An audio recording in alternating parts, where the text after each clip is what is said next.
Hello, my name is Angie. Welcome to the AR Archives. And if you're not new here, then welcome back. Today, we're going to be talking about creativity and the way that we can implement it into our daily lives. But before we do that, we need to start by its main ally, which is imagination. We can have a writer creating a new world in their head, we can have a musician coming up with the next theme or genre for their next album, or we can also have an artist coming up with a new painting. These all come from imagination and it can serve as a guide to them. When you're a kid and you get toys, this allows us to explore this feeling by the way that we create scenarios or stories. I believe this is what helps us develop our sense of creativity. In my own experience, I had a very active imagination as a kid. It didn't matter if my toys were Club Penguin figures or little people from Fisher Price. I always had a story to tell. And it also helped that I was a daydreamer, so it was easy for me to constantly create new alternatives or to express my feelings in these different type of ways. So now, how do we correlate imagination with creativity? The answer is quite simple actually, because imagination is getting these new ideas and creativity is to actually take these ideas and materializing them. Following up on one of the examples that we had earlier, it can be that an artist imagines a landscape or is inspired by one, so they begin to pour it onto the canvas. They can expand on the creativity by either adding more details or painting over other ones, and this is all due to ideas coming through imagination and so on and on. I've been reading this article by Helen Garrett titled Imagination and Art. It is written very artistically and it also is very beautiful because it has her own paintings. I will leave the link for it in the description so you can check it out, as well as her official website because it has more about her creative process and some more of her paintings. But in essence, it takes us to reflect on a variety of different subjects, such as the opening of the imagination, the way that we work, and the ideas that flow through us as we begin our journey.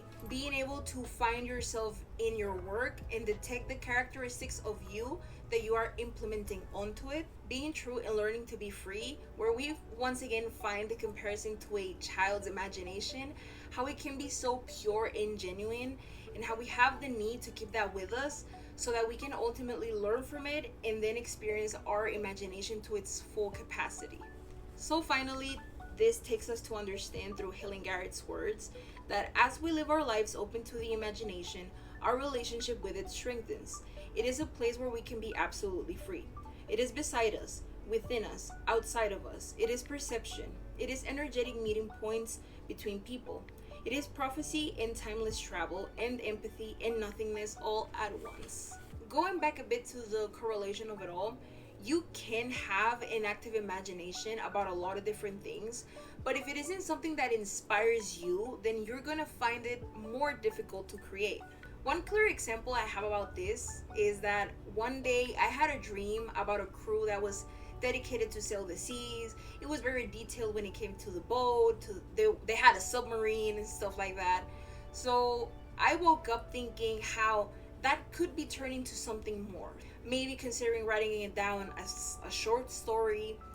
And I began adding to the plot, saying that the main character had a deeper connection to the sea and whatnot, until I realized I know nothing about the sea.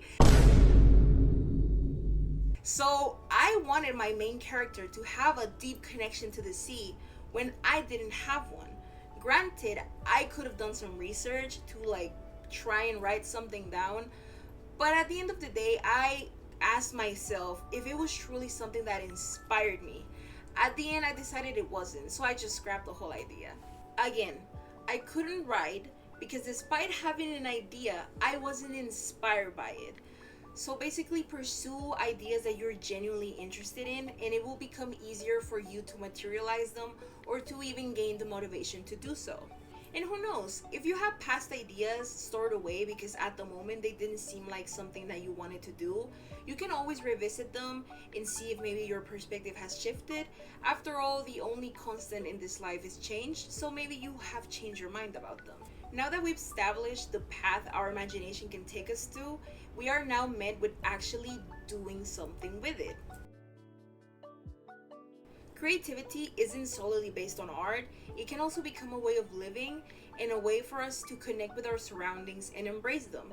Sometimes we might need the little friendly reminder that we are allowed to express ourselves in whatever ways we deem necessary. To reinforce this point, I'm going to share with you a TEDx talk by Adam Lerner titled Imagining the World Anew Through Creativity, in which he speaks of Mark Mothersbaugh, the frontman of the band Devo.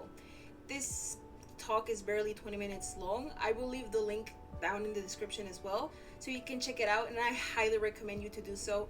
It is very entertaining and you can learn a lot from it as well. In this talk, he mentions all the ways in which Mark showed his creativity and all of the things that he learned from him, saying that as a curator, before meeting Mark, he did learn from the dozens of artists whose art he curated, but it never really dawned on him that he could take that knowledge and apply it into his own life, which will now be the parts I will focus on. And I come back to my seat and see Mark fiddling with something, and didn't know what it was. He turns out he had stolen my passport from my bag while I was away, and he put these googly eyes on my picture. Right?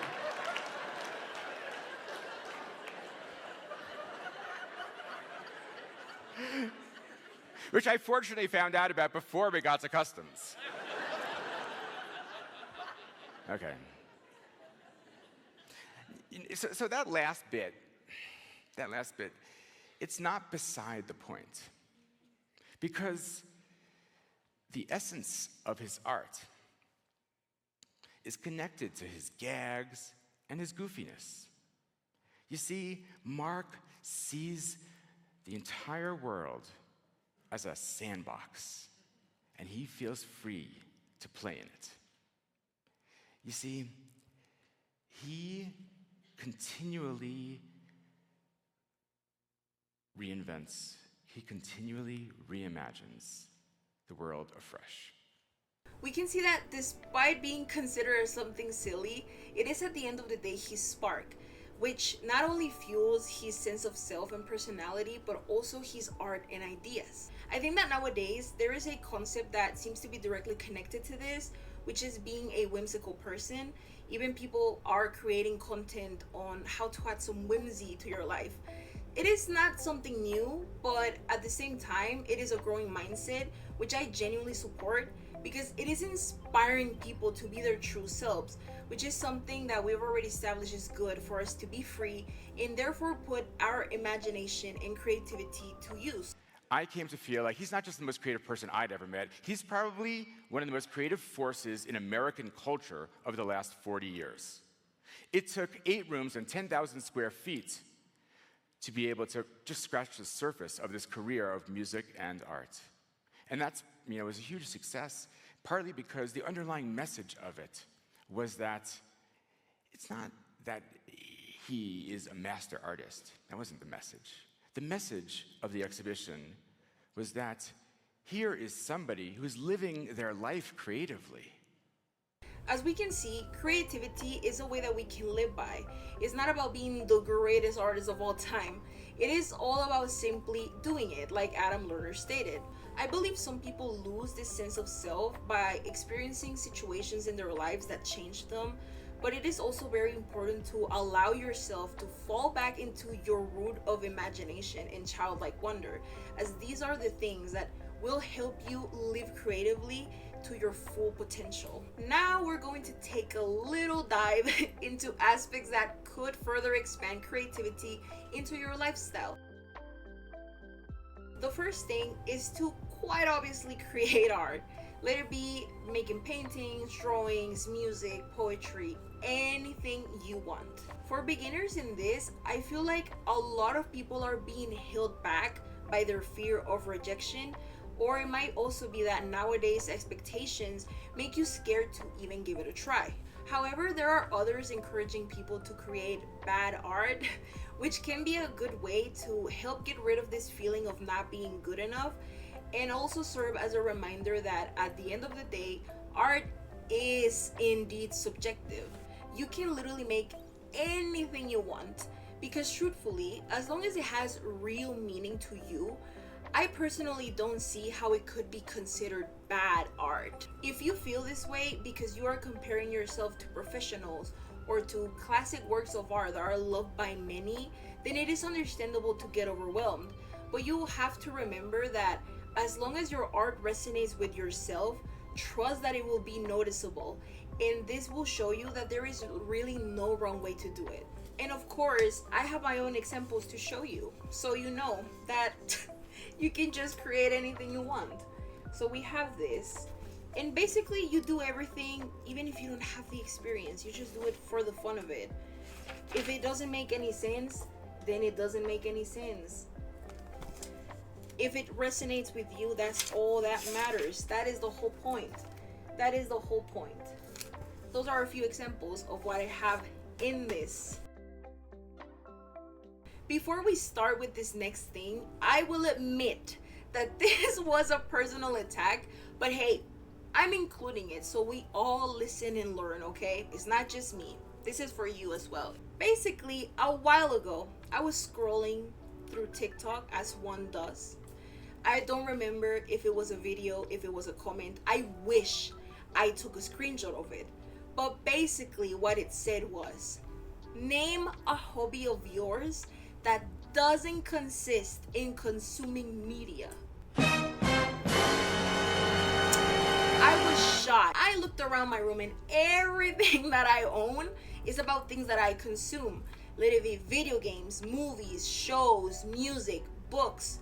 Of course that reading a book is better than sitting in front of a screen for hours, but it is still something that you consume. However, there is a disclaimer. Sometimes the things that you are consuming can help you to create something, to serve as an inspiration.